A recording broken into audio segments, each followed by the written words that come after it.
This episode is brought to you by LinkedIn. Psst, healthcare pros, word's out, and it's too good to keep quiet. Look, LinkedIn is revolutionizing job hunting, making it possible to search by specialty, shift preference, and salary.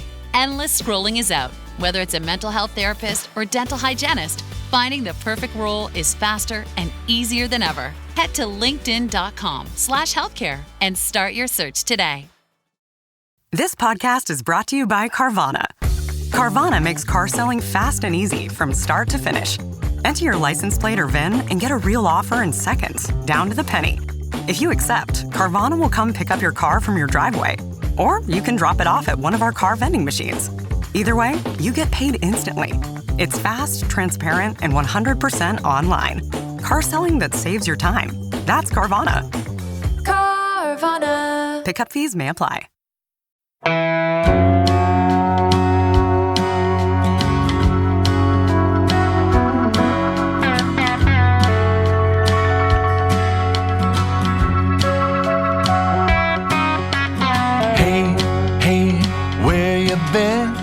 Buckeye Talk is about to begin.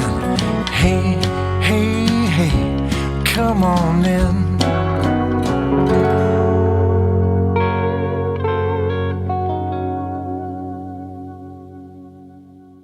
Welcome back to Buckeye Talk. I'm Stephen Means, that's Stefan Krajisnik, and that is Andrew Gillis. And this is your game preview pod for Ohio State versus Penn State. It's not a top 5 matchup. It's not a top 10 matchup. It's not even a top 50 matchup. This is 7-0 versus 3-4.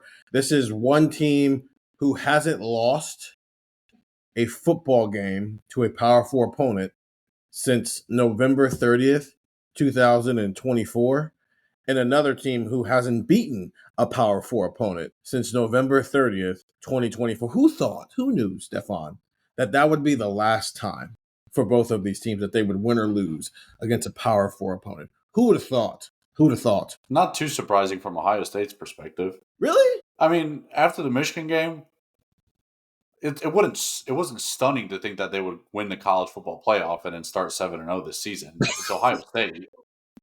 We were also 60 minutes away from having some difficult conversations about the two things can be true. Ohio State was in a really tough spot. Ohio State was still talented enough to beat Tennessee. No, right. It's less the Tennessee and like the Oregon game. I don't think we thought they were going to go belt to what against Oregon, and maybe Oregon wins the football game. And in fact, one of us, you guys can probably predict who, thought Oregon was going to win that football game. So that's what it's more of that than it's like, yeah, of course. True, but still, what wasn't shocking to say Ohio State was going to beat Oregon? I would say this: if we go back to November 1st when we wake up the next morning and we go, I don't think there is a November 1st. I think it's just November 30th.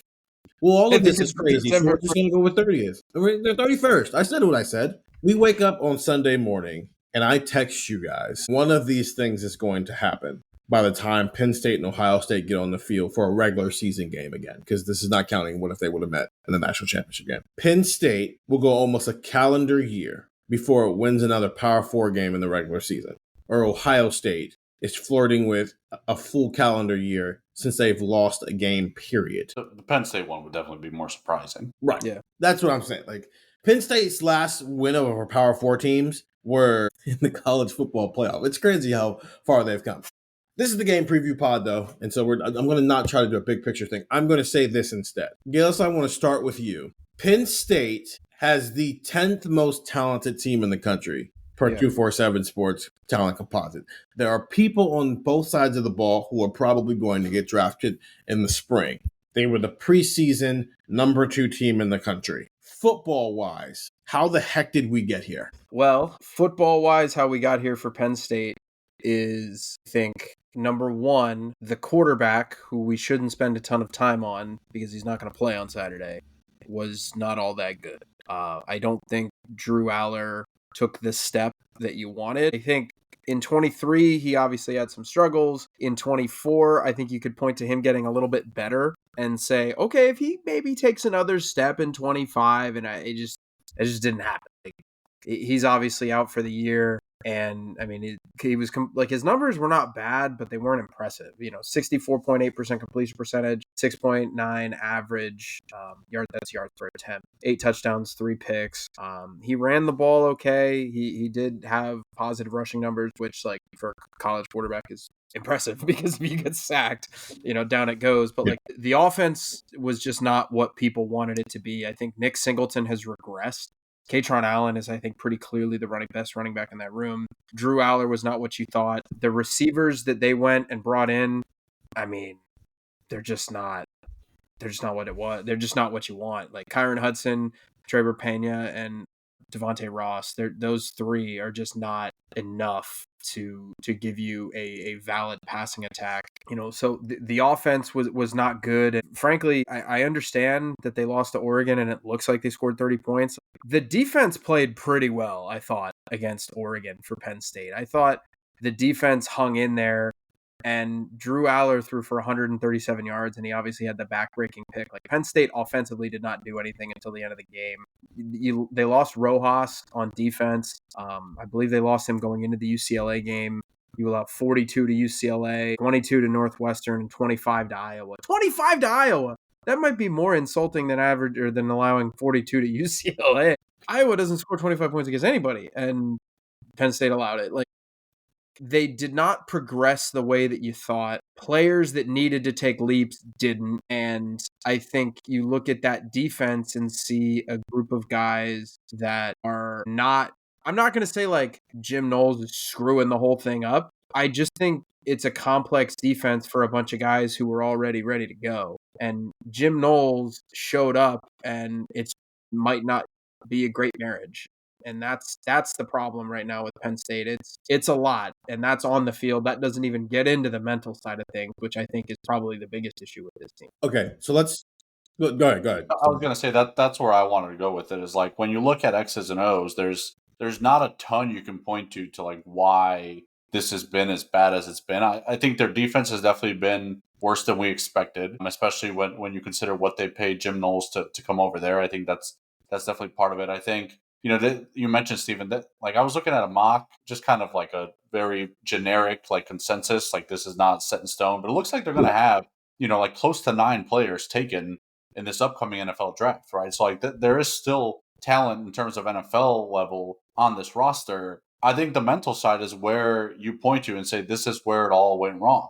We talked about them teetering on this line of, at a certain point, you can only keep losing those big games and continue moving forward and going 10-2, 11-1, and thinking everything is fine. At some point, something's going to bottom out. And it never felt like the bottom out was necessarily going to be an X's and O's thing. It was going to be a mental thing. And I think when you look at, how things ended with James Franklin, he had clearly lost that locker room. And that's something that this interim staff has had to kind of figure out during this bye week, especially that they have going into the Ohio State game, of, can they kind of lock that back in? Can they find something to play for down the stretch here? Because, you look at that UCLA game, like, they battled back in the second half, but, like, to come out like that in the first half showed me that that's a team that did not mentally move on well from the Oregon game.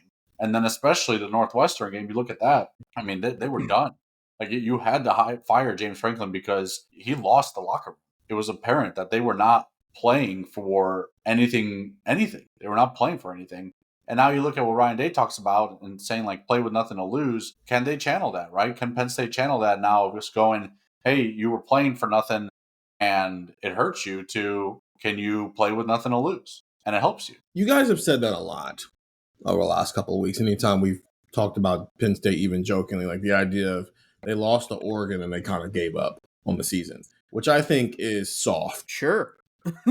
Starters. That is like, if that's truly what happened, that's the softest what I've ever heard in my life. You lost one football game in a world where one football game doesn't kill you anymore. That's soft. Right. That's soft. You lost a football game 100% in September in a era of college football where one loss does not kill you. Hell, 2 losses apparently does not kill you.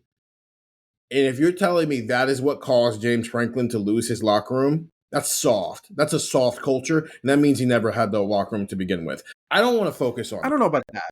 It's soft. Yeah. It's soft. It's soft. I don't September. know if he never had the locker room. I will push back on that. It's September, and you lost a football game, and you can't get up off the mat to play UCLA, who had not won a game all year. Soft. Period. Yeah, but it doesn't mean he never Again, had the I'm not here to have the culture conversation. I don't cover Kent State. I don't need Penn State. I don't need to have the culture conversation. It's soft. If you can lose your locker room that early in a season that easily, you probably never had it, or it was already on pins and needles anyway.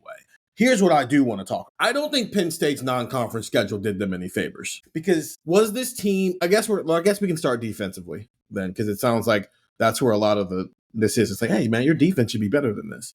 Should it be? Should it be? Okay, get past the stars and the roster and the names on the list. How they've actually performed this year. Should we have expected more?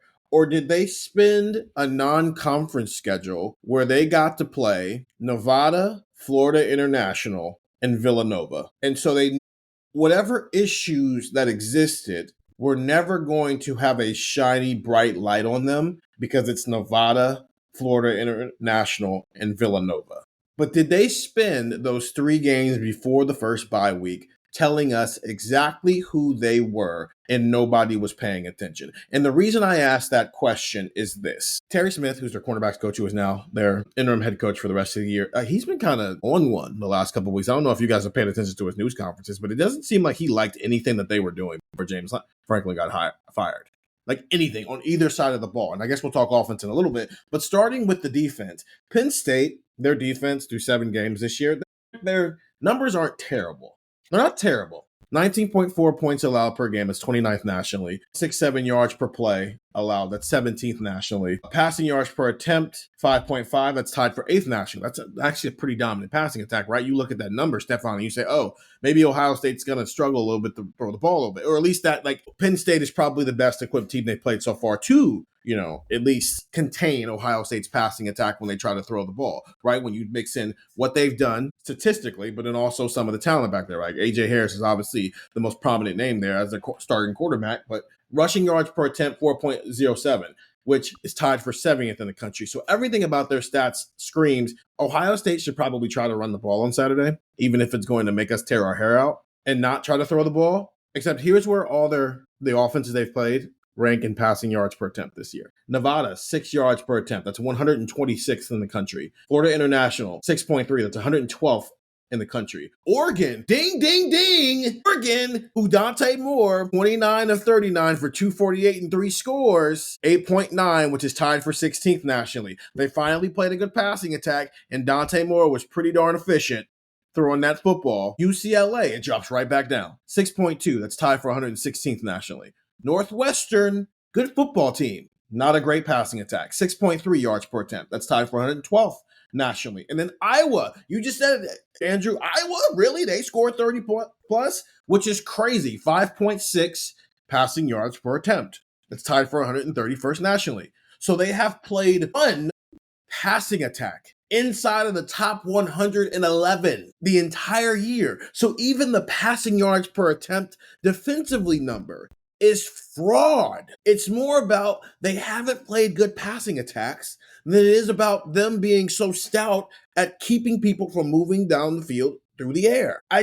Maybe this team, remember last year when we got to the first bye week and it was like, I don't know, man, like the coverage is a little iffy right now. I don't know, man, the interior, the defensive line hasn't been great. Like we saw all the problems kind of popping up before we got to the Oregon game. And then Oregon was just the best team that was able to just completely take advantage of it to the point that they could beat you. And then the same thing sort of happened offensively, where I think you spent all of November really going, y'all are not playing well offensively. Michigan was just like the punctuation, and you lost because they were actually good enough to take advantage of it and beat you if you kept playing like this offensively. But Marshall maybe more than anything, Marshall and Michigan State had enough juice to at least poke a hole, even if they couldn't beat you, right? Indiana and Nebraska had enough juice to at least poke a hole if they weren't good enough to beat you. Nobody Penn State played before Oregon was even good enough to poke a hole. So nobody noticed that they weren't playing good football. And then they were supposed to automatically ramp it up for a top 5 matchup. And they didn't meet the billing until late in the game. They tried to pull off a comeback. But all those issues that people probably weren't paying attention to because, again, you're playing Nevada, Florida International, and Villanova always existed. It just wasn't until the Oregon game that you started to poke holes in it. I disagree. I think actually you could make a case that their soft non-conference probably helped them a little bit because we can talk about this defense being so problematic for Penn State and like, oh, it's so hard to learn and it's so hard to pick up and it's so hard to do all these things.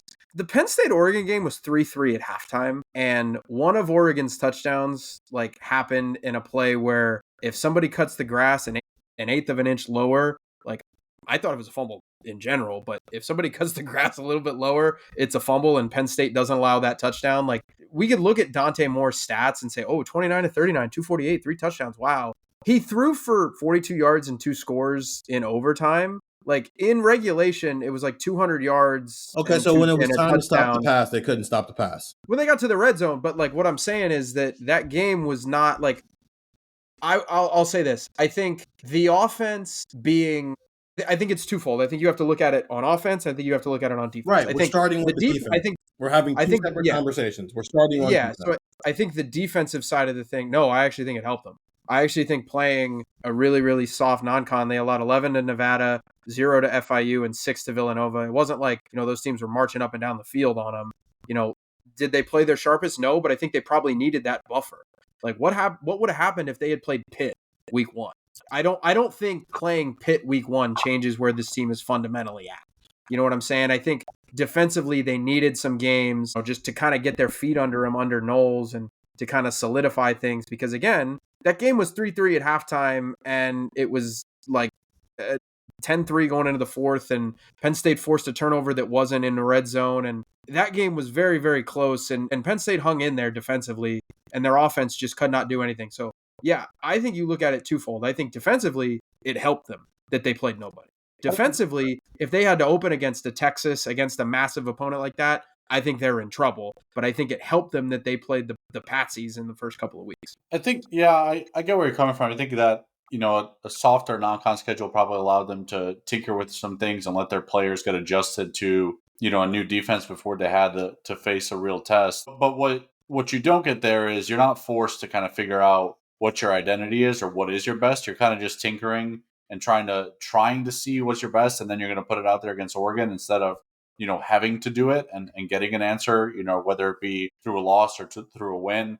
Because their non-conference schedule to me was not much different than Indiana's, but Indiana knew what their identity was, right? Mm-hmm. Indiana knew when it was time to play Illinois or Iowa or Oregon, who it was. Penn State was going through this thing where you're bringing in a new coordinator and you're trying to figure out his system, and his system isn't necessarily always maybe what James Franklin wanted or at Ohio State what Ryan Day wanted or Larry Johnson wanted. Like they're trying to figure all that out without ever truly being tested. So you're putting a million things on tape trying to assess against competition that isn't going to really poke holes. And that's where maybe they didn't have the benefit of someone, showing them where they were good, where they weren't. But like you said, I mean, they came out against Oregon and played decently well. They played well enough defensively to win that game. Yes, they absolutely did. But then you look at the game that they just had against Iowa, and it's pretty clear that like what Jim Knowles was running while James Franklin was there, and what Jim Knowles has kind of been able to run against Iowa. And I just I don't think they ever figured out what their identity was. And I see where you're coming from with the non-con is like they were never forced to really figure out what their best things were on defense. It was fine early on, but then you played a UCLA team where you had no idea what was going to be on film when they came out. And guess what? Like your defense had no idea what to do. They're running a whole different defense right now. Is that fair to say? Schematically? I guess, yeah, at least against Iowa. Like I don't know. I don't know what they can come out with anything against Ohio State because they do have nothing to lose. But maybe they were trying to figure some things out against Iowa, and that's what we'll see more of. It's kind of that. I think they were using what's supposed to be the jack against Iowa. I think the inmates are running the asylum. It's so much of the Jim Knowles tenure here was him wanting to do stuff that he was never able to do. He never fully got to do Jim Knowles here. It's because they didn't need him to fully be Jim Knowles here. They needed him to take the talent that was here and use and also take some things from him, right? And kind of mesh those things together. And I think that's what Penn State needed too. But when you don't let Jim Knowles, when you don't let the guy be what he is, if you hire a guy to do something, you need to let him do it the way you hired him to do it. And it does not seem like defensively James Franklin was allowing that to happen with Jim Knowles. I know it wasn't always happening here when he was in Columbus because we saw the jack in 2022 and then we never saw it again. You guys never got to cover the jack.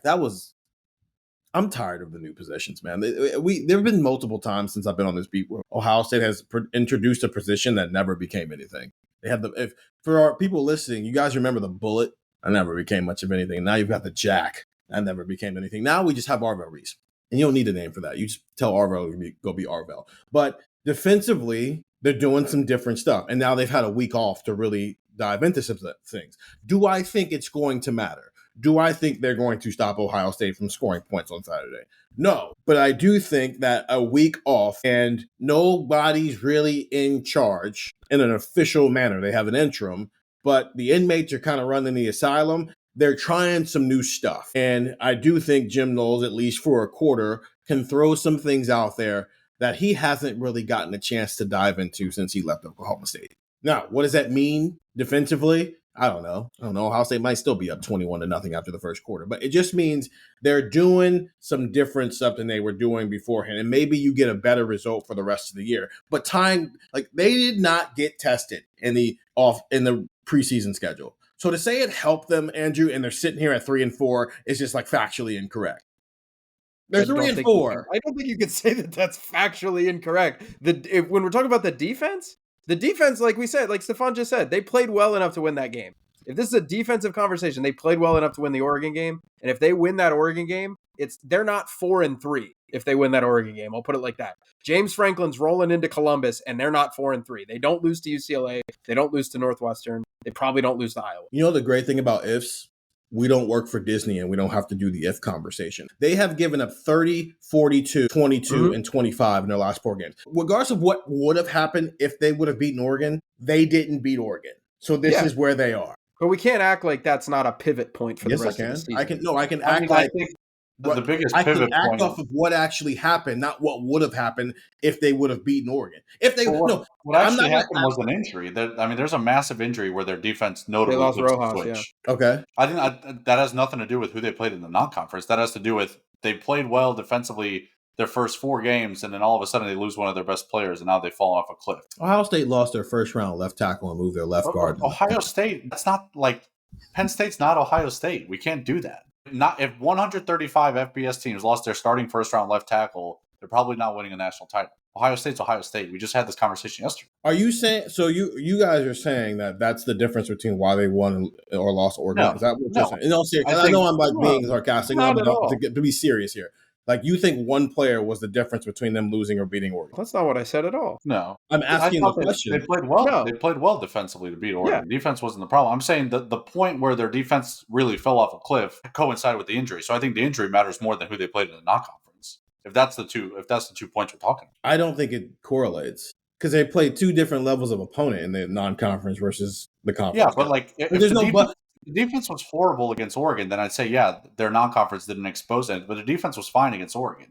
So, like, what they did against Villanova doesn't matter when they were fine against Oregon. Yeah, but that's kind of the thing, though. It was fine until it wasn't fine. Like, and then 2 major things happened. You lose to Oregon, and you lose a major player. I understand that. Okay, that's not mentally and physically. They saying it was fine in a world where in overtime you gave up 13 points. That's not fine. I'm not excusing the offense, but there is an element to what Jim, like, again, this is what Ohio State went through in 2022. To say the defense was fine, yeah, it was, until it absolutely needed to be at its best. It wasn't at its best. I'm just struggling to see what does the Villanova game have to do with that? If that never gets challenged until you have to play a top 5 matchup. That happened with Ohio State last year. They played nobody in the non-con, and then they went to Oregon, and the defense sucked, but they responded. Penn State hasn't responded. Those are 2 but those are 2 different conversations. Like, did Akron challenge Ohio State's defense any more than Villanova challenged Penn State's? Probably not. And Ohio State came out, their first tough opponent was Oregon, and their defense wasn't good enough.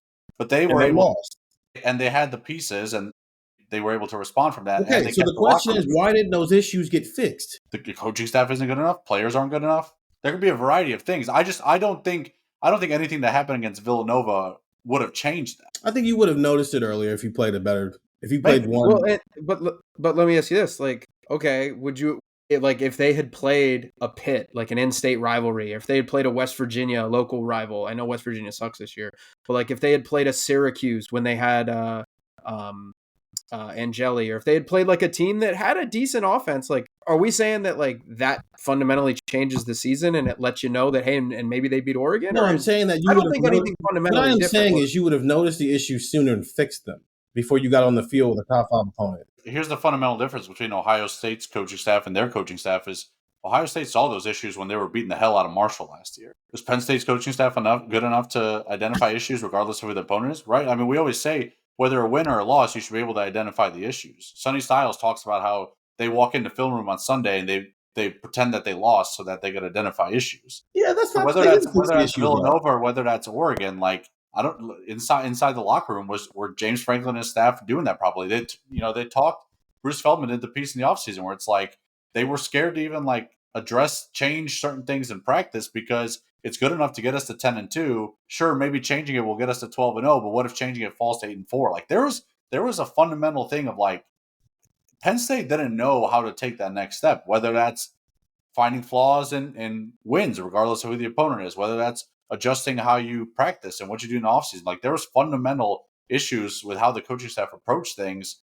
And at a certain point, it broke. And they didn't. So whether it's Villanova or Pitt or whatever on the other side, you should be able to identify these issues. And they didn't. And then an injury happens and everything bottoms out defensively. I don't think bottoms out being a relative term. I mean, they're in like middle of the pack in the Big Ten. It's not like they're the worst defense in the Big Ten, but like they're not Penn State standard. I don't think it's fair to say Ohio State fixed the issues last year because they didn't. That's kind of the thing. They did after Oregon. Right, after they lost. That's fair. That's kind of the point I'm making here. Penn State didn't do that after Oregon either. No, and the question is why? That question defines Penn State's season. Why? You know what the funny thing about this is? Like, take a guess. I don't know if you guys know this offhand. What do you think Penn State ranks per play defensively in yards per play, like allowed? In the Big Ten they're 17th in the country. They're 17th. Yeah, they're 17th, which like it's kind of funny. Like you think like it was like it's like wow, this thing bottoms out. And you're like, oh, they're 17th. Like it's not. Yeah, but awful. It's not. But also like you get that. That's kind of the point I'm making though. Like when I say it's fraudulent, like you built in the fact that they play 3 games against teams who don't have a pulse. Also, yards per play against Big Ten opponents, they're 7th in the conference. So it's like that's what I'm saying. It's not like the 17th is a fraud number because of who they played in the non-conference. Yeah, Stefan's right. Middle of the Big Ten pack. So that is bottoming out for Penn State. Penn State is typically top 4 in the conference, and being top 4 in the conference is top 15 nationally. So the 17th number is fraud. So like, fine, culturalistically, yeah, they lost another big game and they weren't able to get off the mat again and continue their season. Fine, whatever. But the point I think I would have gotten to this game even with the win over Oregon if they somehow pulled that out and gotten 7 more points and won that game. And now they just beat, again, teams who are bottom of the barrel in the Big Ten offensively. I think I would have gotten to this game and still been like, I think Ohio State's going to win this game by 17 points, at least, even if Penn State was undefeated. Because the numbers are not lying, but they also are not telling you the full story of why they are the numbers. I agree with that. But a lot of that probably has to do with just how much better Ohio State is than everyone at this point. Yeah, but there's a perception. I don't think that would have been the perception coming into this game if Penn State. Yeah, I mean the spread probably would have been like 7-10. Right, I would have sounded like a crazy person saying that they were going to win this game by 17 plus points. The preseason line I think was like 2.5 or 3.5. What's funny is I still would sound like a crazy person if I said they would win by 17 plus points, but for a whole different set of reasons. Specifically too with their defense, they give up not a lot of big plays in the passing attack. They are kind of toward the bottom or like bottom half of the Big Ten in terms of rushes of 10 plus yards allowed and like 20 plus yards, 30 plus yards so far. So like if Ohio State's offense is going to show, switching it back to Ohio State a bit, like if this running game is going to show a level of explosiveness, like you kind of hope it would happen in this game. Like that's a big part of what Penn State's struggles have been. Like the game on the ground has been pretty explosive for teams going up against Penn State, which is kind of surprising. You definitely don't expect that. And linebacker play obviously factors into that. But like if Ohio State's run game, I know we say like air it out, that's your fastball, but like they want to get explosives going in the run game. If it doesn't happen in this game, you're gonna be scratching your head a little bit. I think Ohio State, if Penn State's season didn't fall apart after losing to Oregon, or if they'd even beaten Oregon, I think Ohio State would have exposed them if Oregon did. Yeah, probably. Like this team It's the difference between talented and actually being a good football team. I think they are talented. I do not think this was a good football team. And because of the type of schedule they played, it really wasn't obvious until it was too late. Is that fair to say then? Yeah, it's probably fair to say, but like, I don't know, even if your defense was bad, you should have beat Northwestern and UCLA and been part of the playoff conversation, right? What's hard to judge about this team is like the losses that they have are so like, they're shocking. Like, that should never happen. They're Penn State style losses. That's just that the team they're playing, it doesn't have a number next to their name. Yeah, when they're losing these games, but it's a Penn State style loss. It's competitive. Like, they probably should have beaten Iowa a lot 2 weeks ago. Yeah, I mean, I tried to rewatch the game a couple times. Peacock sucks, but it was competitive back and forth game. The UCLA game, they probably should have won that game. They probably should have beaten Northwestern. So it's still the Penn State story. It's just not just with top 10 teams anymore. It's with everybody now. Okay, let's talk offense. I have one thing I want to say offensively, and then I'm going to get out of the way. I think they should play press man for 60 straight snaps. I think they should play strictly press man for 60 minutes and just funnel through Davis and Igbonosa and Jermaine Matthews and Devin Sanchez. Heck, if you even want to play Aaron Scott, you should do this. I'm being overly dramatic for the reason to make the point. I think they should play strictly press man and 4-man rush. I do not think they should blitz at all with Ethan Grunkelmeyer. I think they should sit back, load the box to stop the run so that Katron Allen, and to your point, Andrew, Nicholas Singleton has like vastly regressed. It's kind of weird to see. That's a stinky situation. Yeah. I don't get it. I think they should load up on making sure Katron Allen has fits all day and leave these corners on island and play press man and tell Ethan Grunkelmeyer, time to grow up. Let's see if you can do it. And the receivers. Let's see if they can get open. Yes, because Terry Smith was talking about he wants to see more of the younger receivers, and I'm wondering how much of that's who Ethan Grunkelmeyer has been working with, right? Because he's been working with the two, so he probably has more chemistry with twos than he does Pena and Ware Hudson and Devontae Ross. So maybe we get a chance to see Tyseer Denmark or Liam Clifford or Kobe Howard or whatever else on this list here. Maybe they just go into some depth, especially since they've had 2 weeks to get these guys ready. But yeah, I know Julian Sand can kill Penn State with his arm. Show me, Ethan Grunkelmeyer, that you can beat anybody with your arm, because it did not look pretty against Iowa. He was 15 of 28 with 2 interceptions for 93 yards, and he had 6 rushes for 1 yard. I know sacks get taken into that, but here's my backup. Here's what PFF's going to back me up. They blitzed him on 32.6% of his dropbacks. He was 10 of 13 for 123 yards and a touchdown this year. That's what he is when he's getting blitzed. When he doesn't get blitzed, when they just sit back and you only send 4 and say, hey, Ethan, show us you can be a college football quarterback. 13 of 27 for 75 yards and 2 picks. Sit back and make him show you he can do this. Yeah, I think Terry Smith is telling you how they want to win this game. He said that the team that wins the rushing battle is going to win this game, which I've heard that before. My ears perked up when I heard that, and I said, does Terry Smith think that the way to beat Ohio State is by running the ball, controlling the clock, and doing what a lot of teams have tried to do against Ohio State? Does he think that? Or is he trying to get into Ryan Day's head and make Ryan Day say, the team that wins the rushing battle will win this game? And Ryan Day's mind goes to a dark place, and he starts thinking about running up the middle at Mason Graham. And what if Ohio State just comes out and does the Michigan game plan against Penn State because Terry Smith said those words? And Terry Smith's like, no, we're actually going to air it out. I just wanted to say that to see how you would react. I think Terry Smith I don't think this is a let's try to win the game plan. I think this is a let's make sure we don't get blown out by more than we're already going to get blown out game plan, which I respect. But that's also their only way to win if they are going to win is Allen breaking some big runs and they're controlling clock and they're scoring off their running game. That is the path to not getting blown out. That's probably the only path to winning too if you're Penn State. So yeah, I agree. If I'm Ohio State's defense, I'm letting Jermaine and Davison and the safeties do what they like. I'm loading the box. Peyton Pierce probably getting a good amount of playing time. Maybe we don't even see a ton of Lorenzo Styles because we see a ton of Peyton Pierce in this game. Like I am saying, beat me in the passing game. And if you're a quarterback, you're a young quarterback, and you're not talented receivers, make some things happen, then we'll adjust. But until you prove otherwise, yeah, I think the game plan defensively for Ohio State is pretty simple of how you approach this Penn State offense. You almost kind of treat it like if you're playing Iowa, to be honest. offensively. This is a keep it simple, stupid game plan that you like. People talk about you playing a redshirt freshman quarterback. It's his second start on the road. Let's confuse him. Let's make him, feel nervous and show all these different looks. You don't need to do that. Like, Matt Patricia could. You don't need to. He threw 28 passes against Iowa. He was 15 of 28. He threw 2 picks, 2 interceptions, 93 yards, 15 completions, 93 yards. He is not throwing the ball down the field. Like, this is not, let's make him, like, with Arch Manning, there was that idea of, first-time quarterback, young. Like, I know he's a third-year guy, but he's starting on the road. It's just, like, let's confuse him. Let's make, I think Sark and Manning had these quotes afterwards, like, yeah, they were throwing all kinds of different looks at us and blah, blah, blah.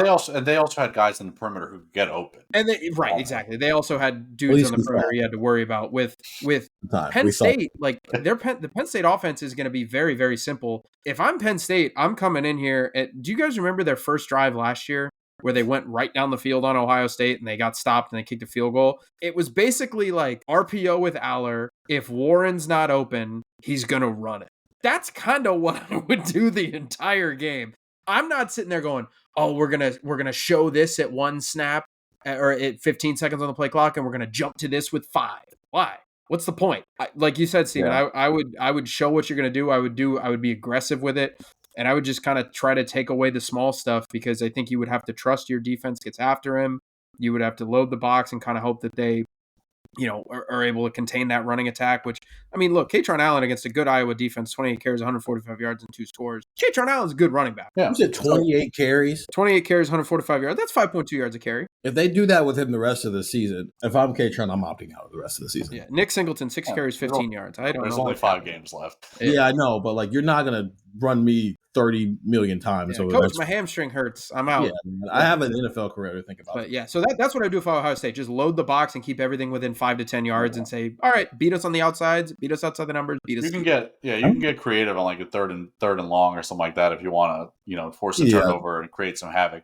1st and 10, 2nd and 7. I'm not overthinking it. Yeah. Do you think Penn State's going to run a trick play or something? Do you think they're going to try? Well, I would.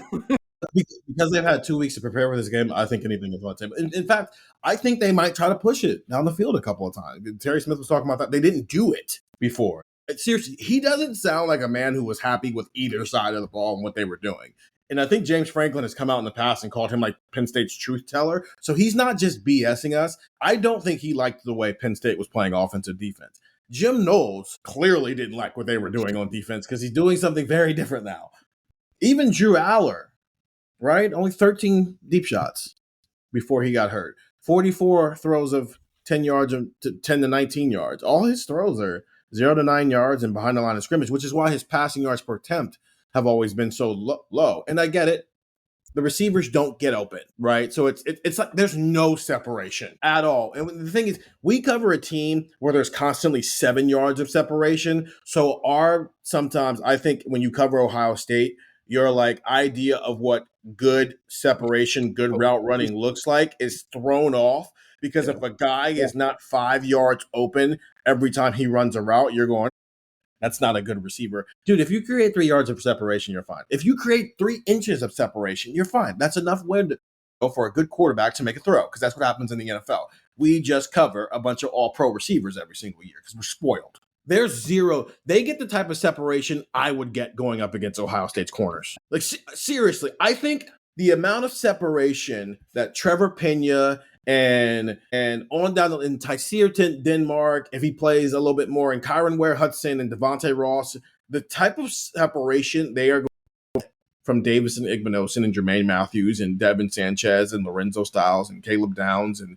Jalen McClain and even Aaron Scott if he plays and Bryce West, I think we could go out there and get the exact same amount of separation. It'd be the same result. I'm not open. Don't throw me the ball. The only difference is they might get off the line of scrimmage. It'll be the same result. I don't even think it'll look different. Yeah, and like Stefan was talking about, like this goes back to kind of like to tie it back to what we were talking about at the beginning a little bit about like what the hell happened. It's like I just don't think that this offense has NFL players on it. Like like last year, you could at least like look at Tyler Warren and be like, oh, that dude's really good. And they use him in a lot of different ways. And that dude's really awesome. And like Allen and Singleton were still there. And like we talked about Singleton kind of regressing. That's just weird. But like Aller and Grunkmeyer, I don't think, Aller, certainly, I don't think he was in the right system. And I don't think it was a good fit for him. Grunkmeyer, like he's a redshirt freshman and he didn't really light the world on fire against Iowa. I don't think you can expect much of anything from him. The running backs will get drafted. The receivers, why would you be scared of them? Like I don't think the talent is there offensively, where it's like defensively, it's like they could do this, they could do that. You have to be on the lookout for this. Knowles might have something up his sleeve here, blah, blah, blah, blah, blah. Even if the defense has not played like up to what you would want in the last couple of weeks, there's still like pitfalls. There's still landmines out there that you got to avoid. With this offense, man, like I just like Stephen was saying, like, I would do that with Jermaine and Davison and everybody. Yeah, because you should be able to. Like, this is not a quality receiving core, not even at like a Penn State level.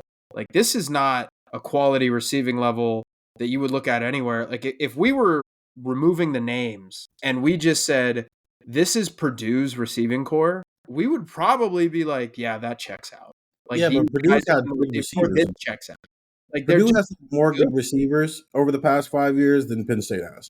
Let's say that one more time. Purdue has had more good receivers over the past 5 years than Penn State has had. Yeah. At receiver specifically, yeah. Yes. So even to say that, yeah, like, oh, if this was Purdue, you would make no. I think I would even be more shocked if this is Purdue's receiving core. They had David Bell and Rondale Moore come through that room in recent years. Penn State has not had a David Bell or Rondale Moore, because even Jahan Dotson, like, he had a flash in the pan in 2020. KJ Hamler was a good speedy guy. They were fine. They were first round picks. Who? Wait, no, Hamler wasn't.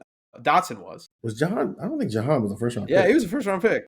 Terrible receiver. Yeah, he went to, trust me, I'm aware. He went to the Commanders and they passed on. They traded back when Olave and Wilson and Kyle Hamilton were on the board. Trust me, I was watching. I was upset. Trust me, I'm well aware that Jahan Dotson was a first-round pick. You don't have to fact-check me. I know it. He got picked 16th overall. They took him with the 16th pick in the NFL. You want to talk about Commanders for 4 seconds and I can get furious again? You can see the anger in my eyes. There's something wrong with the organization you root for. Well, no, to be fair, what's wrong with that organization is on a yacht somewhere in England because Dan Snyder's gone. They started fixing things when they took an Ohio State receiver. They said, what if instead of Dotson, we started throwing more to Terry McLaurin? I cannot believe Jahan Dotson was a first-round draft pick. Hamler, I think, was like a 4th-round pick, but yeah, Dotson. Hamler was a little speedy guy. Like, nothing about, if you're a first-round draft pick at wide receiver, that's because somebody thinks you're a wide receiver one. Like, we're giving you the ball 70 times a year, bare minimum. They thought they were going to have 2 wide receiver ones with Terry McLaurin and Jahan Dotson. Stephen Means learns that NFL franchises screw up. I mean, look, it's not like we all root for model NFL franchises. It's not like he's like a Chiefs fan. Yeah, my Super Bowl. My team has been to the Super Bowl in the last 15 years. Can you say the same of your team? No. Okay. I would say 20, but not 15. And my team is going to win the Super Bowl this year, so I don't know what you're talking about. We took Drake London in that same draft. Who's starting at quarterback for your team this weekend? That's not important. We took Drake London. We should also know all this that we say about Penn State's offense and their young quarterback. They now have to do it on the road at Ohio Stadium, and it sounds like the crowd's going to be pretty juiced up. Yeah, but Kinnick Stadium's not a. They just went to Kinnick at night. Yeah, Kinnick's not a pushover stadium. So I don't think it's a pushover, and he was horrible. I think Ohio Stadium's tough. Yeah, I don't think that had anything to do with Kinnick. No, it didn't. I don't think it helped, but I don't think he would have been good if it was. I don't think he would have been better if they played that game at home. Like, I wouldn't be going, oh, he can be 5% would have been more hostile at home than they would have been on the road. That's true. Yeah, I actually don't. I don't think it's going to get much better. It's just what it is Penn State's defense is not good enough to offset anything about its offense, in both how its offense approaches attacking defenses, but then also the weapons they do it with. There's just nothing there, and I don't think in case your best players are running back in a game where, quite frankly, you're going to have to play keep up. That's not going to get it. That's not going to cut it. So even Katron Allen, he is a quality running back. You are right, Andrew, but he becomes a non-factor the moment Ohio State starts scoring touchdowns. We talk about Katron Allen. Like, this is, tell me the difference between this conversation, Minnesota this year with Darius Taylor, Iowa last year with Caleb Johnson, Which is like, again, it's crazy that we're talking about it like Penn State, but like, what's the fundamental difference between those conversations? You know what we're saying? Hey, they got a halfway decent offensive line. The receiving core really bad. The quarterback is young and he's not really going to do anything. And they're just going to try to say, first read, throw it. And they got a really good running back, but you got to look out for him. And this is going to be indicative of how they look out for the Michigan game when they play Justice Haynes. And how can Katron Allen teach us about Justin Haynes? And how can Darius Taylor teach us about Michigan? And how can Caleb Johnson teach us about Michigan and what they're going to face down the line? Like, that's the crazy part this is just Iowa, Minnesota, insert mid Big Ten team here wearing blue and white. And my entire point from the beginning, I just found a weird way to present it, was that I don't think we would have came to that conclusion until 3:30 on Saturday afternoon. This is not how we would have been talking about things had the season had gone off the rails. But I think this is always who they were. It just wouldn't have been. There's an element to this that if Penn State's season doesn't go off the rails, this is Ohio State, Michigan State 2021 all over again. And what were they? Top 5 team with a high-level running back in Kenneth Walker Jr. As soon as Ohio State started scoring points, Kenneth Walker Jr. stopped mattering. And all of a sudden, it was like, man, like, I cannot believe Ohio State did that to a top 5 opponent. Yeah, they had the worst passing defense in the country. This was always what was going to happen in this game. It's just until it happens, because it hadn't happened, you were almost like not prepared for it to go the way it went. Because of how this season has gone, we are already prepared for it to happen because they had issues, never got them fixed, and it eventually bottomed out. So there's that. I think Ohio State should make Ethan Grunkemeyer have to play quarterback at Penn State because I do not think he is ready to play quarterback at Penn State. Does it mean he'll never be ready? I don't know. It's not my problem. But right now, he is not ready to be a starting quarterback at Penn State. And I think Ohio State has to make sure that everybody is well aware of that by the end of Saturday afternoon by making him play quarterback. That's all I got. Any other comments, concerns that people want to bring up about this game? Not Why looking isn't good Ohio for the State Nittany wearing? Lions.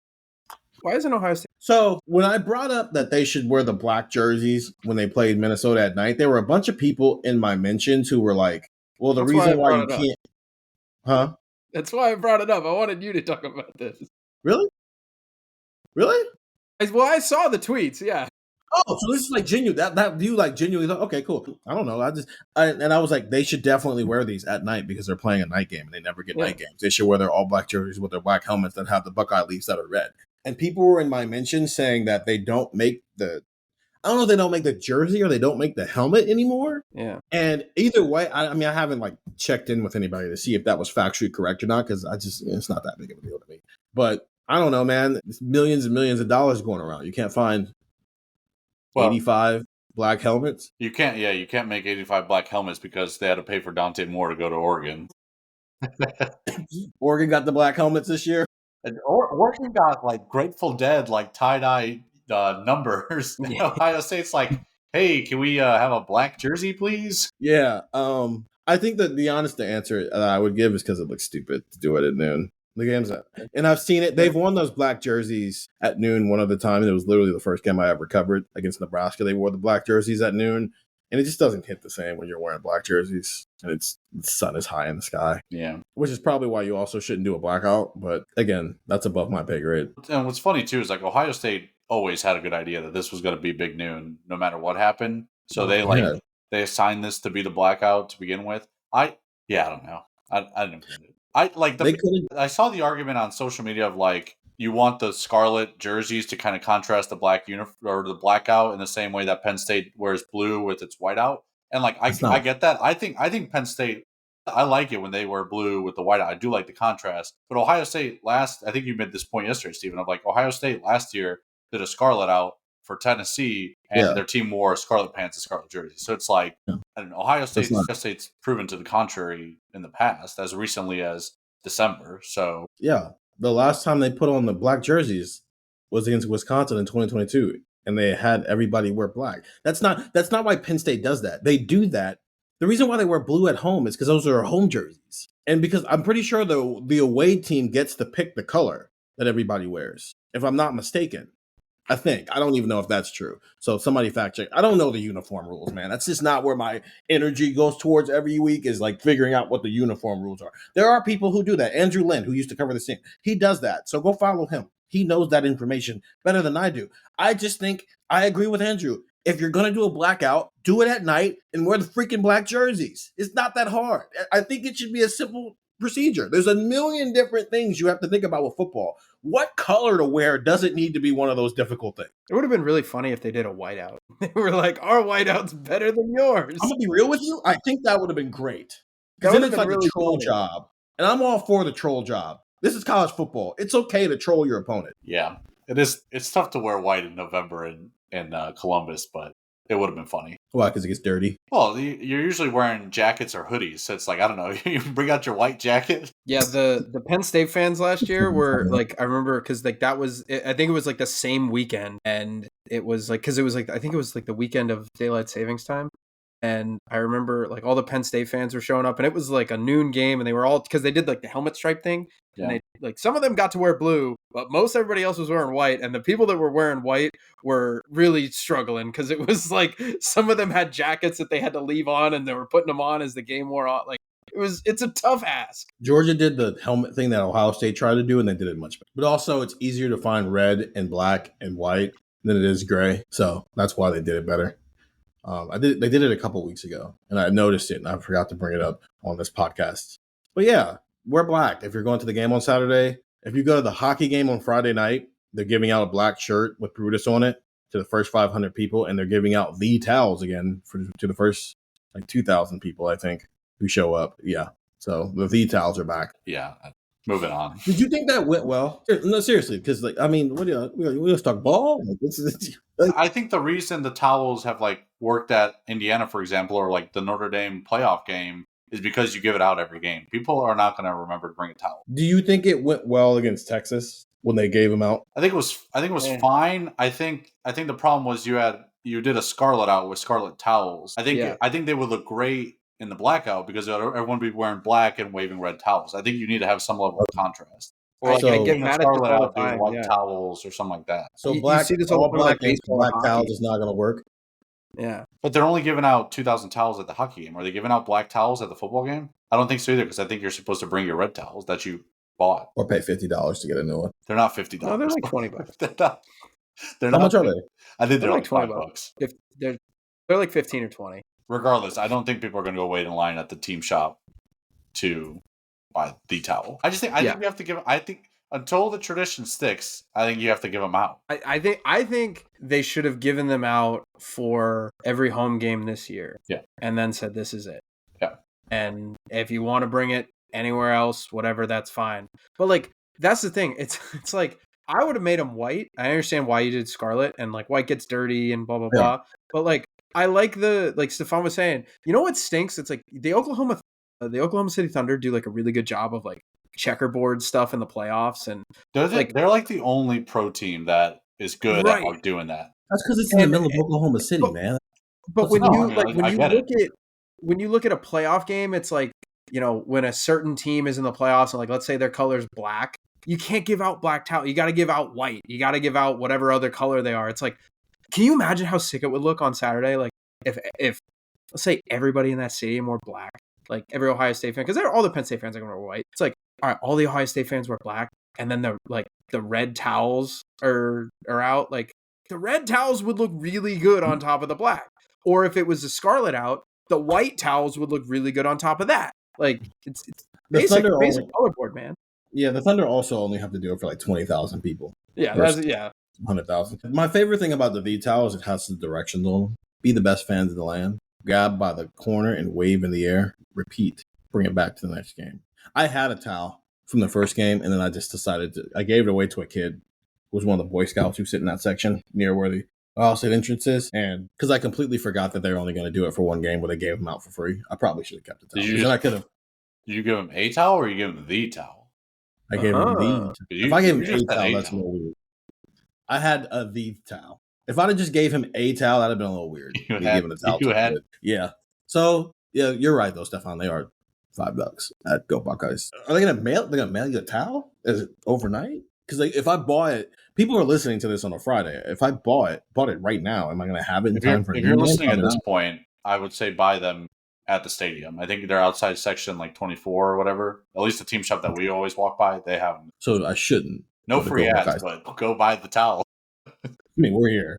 We've done it. So get you a towel, man, and wear black. 614-350-3315 and get the text. It's a 2-week free trial, $3.99 after that. We're gonna take a break. That was a lot of nonsense. Let's take a break and then we'll come back and give our game picks. So, this is a game preview pod here on Hey there, it's Dr. Sanjay Gupta with some exciting news to share. CNN is now streaming. That means you can read, watch, and stream everything in one subscription. You can watch news live 24/7.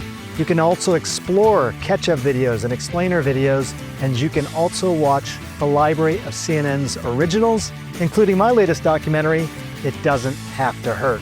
Just go to cnn.com/all-access. Running a business comes with a lot of what-ifs.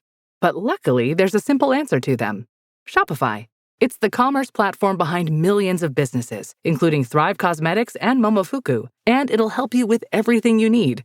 From website design and marketing to boosting sales and expanding operations, Shopify can get the job done and make your dream a reality. Turn those what-ifs into... Sign up for your $1 per month trial at shopify.com/special offer. Ohio State returns to the field on Saturday for the second half of its season. They'll start it off with Penn State on Saturday, and what is no longer a ranked opponent like we maybe thought it was going to be in the regular before the season started. Now it's a number one team in the country versus a team still looking for its first Power 4 win since its college football playoff run last season. I'm Stephen, that's Stefan, and that's Andrew. Andrew, we're going to start with you. Ohio State, a 20.5-point favorite with an over and under of 44.5. What's your game score? Ohio State is 28, Penn State 10. I think this is going to be a real rock fight for a little bit. I think we talk so much about, what Ohio State has done this year and, kind of the domination that they've put on teams. They're 6-1 against the spread. And that, I think that's a decent barometer of saying like, hey, they're dominating teams like you should think, right? They've covered the spread against everybody except Ohio, and they won that game by 28 points, and the line closed at 28.5. So it was not like Ohio showed up or this team showed up. Like Ohio State dominates teams, but I think Ohio State's going to dominate Penn State on the field. I just think it's going to be one of those things where we did this at Wisconsin, where we looked up at the scoreboard and we're like, this is 17 nothing. And it feels like 70 to nothing. I think it's going to be one of those games. I don't think Penn State's going to do much of anything offensively. I think they're going to have some stuff up their sleeve. They've had an extra week to get ready for a second-year quarterback in Ethan Grunkmeyer. They've had a bye week to process the firings and the mess that program has been this year. And I think Penn State, they're going to show up motivated, which is why in one of our videos, also on this YouTube channel, I said, I think Ohio State needs to start fast. Just squash that immediately. Keep Penn State down. Don't let them get any kind of motivation. I think Penn State's going to show up. And we talk about Ohio State wanting to stick it to Knowles. Penn State probably wants to stick it to Ohio State and play some spoiler. Do I think it's going to matter? No. I think Ohio State's going to dominate this team. I think it's going to be, 21-3 type of game the whole way. Ohio State's up by 2-3 scores the whole thing. And I think Penn State might get a backdoor cover out of this one. So I have 28-10. We're going under again. I think the defense for Ohio State just dominates and suffocates Penn State. But I think Penn State will show up early enough and just muddy the waters, make it annoying enough for Ohio State to where Ohio State wins this game by 18 points. So we got a Penn State cover, but it's not a close game, which is crazy to say, like you said, Stephen, from maybe what we would have thought a couple of months ago. But Ohio State wins this game pretty comfortably, 28-10. Stefan, what's your game score? Yeah, I'm leading all the way into it. 42-7, Ohio State wins. Dang it. I think Penn State will have some tricks up its sleeve. I think Allen is a good running back, and I think they'll find a way to at least have one drive on offense where they good for you. I think like you were talking about with that Wisconsin game where you look up and it's already a blowout and it's 17-0 and you're like it feels like it's more. I think that's going to happen, but I think Ohio State will keep its foot on the pedal because it has a motivating factor on the other sideline to keep its foot on the pedal. I think Ohio State's going to try to run it up. I think Ohio State's going to be aggressive in its passing attack. I think Ohio State's going to find some explosives in its running game. I think this is going to be about as all-around effort for Ohio State offensively as we've seen this season. I think they're just going to cruise. Gillis, I think you're 100% right. I think Penn State's going to come into this game with a heightened confidence than what you would expect for a team in their position. I think between the bye week and the level of competition that they're going against, that there will be a little bit of a spark and that kind of nothing to lose. Let's be spoiler mentality. And then I think it's going to be 7-0, and they're going to be like, oh, we don't belong on the field with this football team. I just think Ohio State's that much better. I think it's going to be pretty quick to mentally get this Penn State team out of it. So I'm going pretty dominant fashion. 42-7, Ohio State wins, Ohio State covers, and the over hits. And I think the betting model has been Ohio State cover and bet the under. So I'm gonna stick with the Ohio State cover, but I think maybe we get the over finally. For the record, Andrew, you're saying Ohio State's only going to score 28 points this year. That would be the third least amount of points they've scored all year. They scored 14 on Texas and only 24 on Washington. And Penn State scores 10 points. That'll only be the second time this year a team has scored 10 or more points, and Ohio State, Illinois scoring 16 a couple of weeks ago in a game where they kind of cheesed their way into those last 7 points of that game. Stefan, if you remember, because Brett Bielema was very good at, I'm going to make this game look closer than it ever actually was. Hey, get those backdoor points, King. Yeah, you got to love those, man, because style, points, and perception is everything. I said dang it because that was my score. And I promise you I'm not changing it because I gave my score to the guys over at Penn Live already, and it's published on Wednesday. So I've been locked into the score since Tuesday. I did not read that, I promise. No, I know. That's why. Here's the deal. I think the score of the game is 35-7. I think Ryan Day's comments on Tuesday made me add 7 more points. Because as we talked about on the Wednesday, but I think that's what that quote of him saying we try to not take these things personally, but we're human. I think that line is worth another touchdown that they don't have to go get, but they did it anyway. Part of the reason they only scored 24 points on Washington is because if you remember early in the game, they got down into the red zone and just kind of spoiled it away. Right? They did the same thing against Minnesota. They did the same thing against Illinois. Even against Wisconsin, the same thing sort of happened where they had one of those early drives where they probably should have ended up with a touchdown and they didn't get a touchdown out of the drive. I don't think that's happened. I think one of the underrated things that maybe we didn't ask about this week because we were so worried about right guard and, hey, Jim Knowles is coming back to Columbus. How do you feel about that? Is Ohio State's red zone on offense? It's gradually gotten better week by week, and I think this is an opportunity to put that all together for Ohio State, and they start driving on teams. Maybe you see some explosive passing plays as well. But listen, Penn State's not a good football team. They have talent. They are not a good football team. I'm giving them 7 points simply because they have talent, and when you have 2 weeks to prepare for a team, maybe you have something up your sleeve where you just get Matt Patricia. The same way that Illinois, after failing to score on the 1-yard line a couple of times, they had a really neat play that got them into the end zone, and they showed Matt Patricia's like, all right, well. Nice play. Everybody gets got sometimes. And I think that's what it's going to be. It's going to be a type of touchdown where Matt Patricia didn't do anything wrong. The defense didn't do anything wrong. It's just you had 2 weeks to prepare, and you got. Fine. That's made the score 28-7. But 42-7 for Ohio State because I think they score 35 points because I don't think Penn State can do anything about them scoring 35 points. And then I think they get another touchdown because they're human. And this is the second year in a row where Ryan Day lost an assistant coach who left abruptly and went to a Big Ten rival. Tony Alford went to Michigan in the middle of spring practice last year. Jim Knowles is actively finalizing that he's leaving for Penn State while Ohio State's trying to celebrate winning a national title. And it's okay for Ryan Day to take that personally and to want to do something about it. Even if he doesn't go out of his way, he doesn't have to score 70 points on Saturday. But just a little something where it's very obvious we go, did you need to score a touchdown right there? No, but I'm a human being and I'm ticked off at the coordinator on the other side. I'm going to stick it to him. So that's all that is. So yes, cover and an over for me, cover and an over for Stefan. Penn State, backdoor cover and an under for Andrew Gillis. I just want to give people an update on what our records are right now against these things because we don't always do that. Stefan and I are 7-0. Andrew is 6-1, with overall just picking the winner. His loser was obviously he picked Texas to win in week 1, and he's picked Ohio State every week since because why wouldn't he? All of us are 6-1 against the spread. We all suck at the over-under. I'm 3-4 with the over-under. Stefan and Andrew are 4-3 with the over-under. We started with 100 Buckeye Talk tokens. Sounds like one of us sucks at the over-under.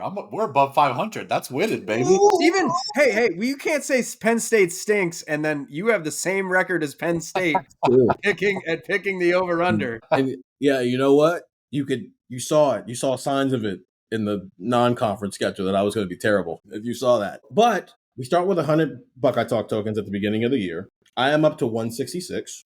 I've been going hard on the Ohio State's going to cover, and so that's why I've gotten the 166. I've been betting like 25 tokens the last couple of weeks. Stefan, you have 132. Gillis, you have 118, and that's because you went heavy. I think a couple of weeks ago you were under 100, and then you went heavy one week, and it got you back above. So all of us are in the plus. Let's go. And we're making money this year. Good for us. As long as Ohio State is 6-0 or 6-1 against the spread, we're cruising. Yeah, let's see what happens in November. Get the text 614-350-3315 with the 2-week 3 trial, $3.99. After that, those are our game scores for Ohio State versus Penn State on Saturday. We typically are, if you're watching this on YouTube, we have a full pod where we just talked about a bunch of different stuff. We talked about the game. We talked about some big pictures up with Penn State. Go check that out as well. Typically, we will do some other games, but we went so long on the first part, and we've already done a bunch of pods that were an hour and a half this week, that this is going to be it. This is it for this week. Ohio State, Penn State on Saturday as Ohio State returns to the field from its second bye week of the season.